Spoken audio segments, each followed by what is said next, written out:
So infrastructure needs to change.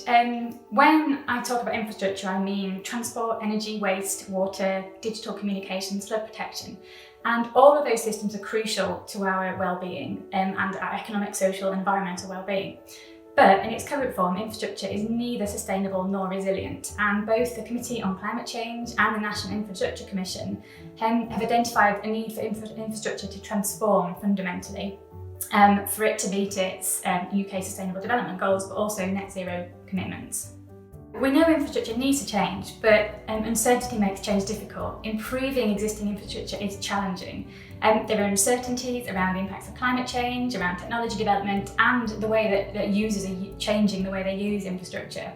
And also there are multiple organisations involved in delivering infrastructure with shared responsibility, but not necessarily a shared vision. The national government has multiple roles in securing that change in terms of the way it invests, sets strategy, incentivises change in the private sector and individual action.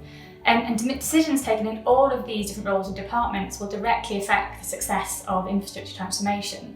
Therefore, it's crucial that the decision-making processes in national government are able to accommodate uncertainty and challenge long-standing assumptions. So at Leeds, we've been working for a decade alongside local and national government to help them move towards net zero resilient infrastructure, particularly around transport systems, and more recently helping recover from the effects of COVID-19. And our research is helping decision makers adopt new approaches that can accommodate high levels of uncertainty.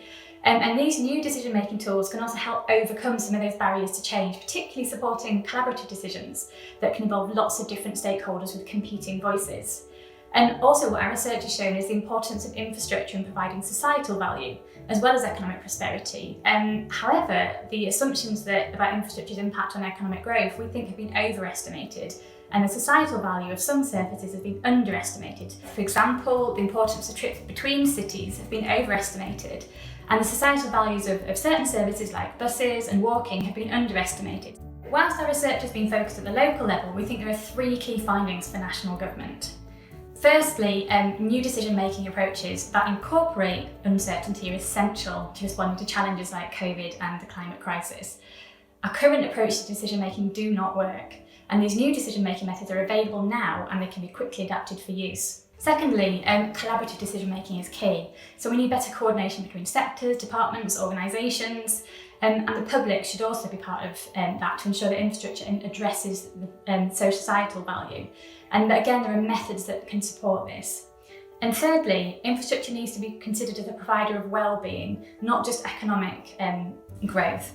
So infrastructure is crucial to societal well-being, and COVID really has highlighted that. We need it to get to work, we need it to keep ourselves warm and clean, and we need it to connect to people, and those things have all become really clear during COVID. And the way that we change infrastructure can dramatically affect people's well-being as well as the economic well-being of the country. So it's a high-stakes sector. We cannot get decisions wrong because of the severe implications on people's well-being. It's at the centre of all these problems, and it really deserves more focus and more connected thinking around infrastructure.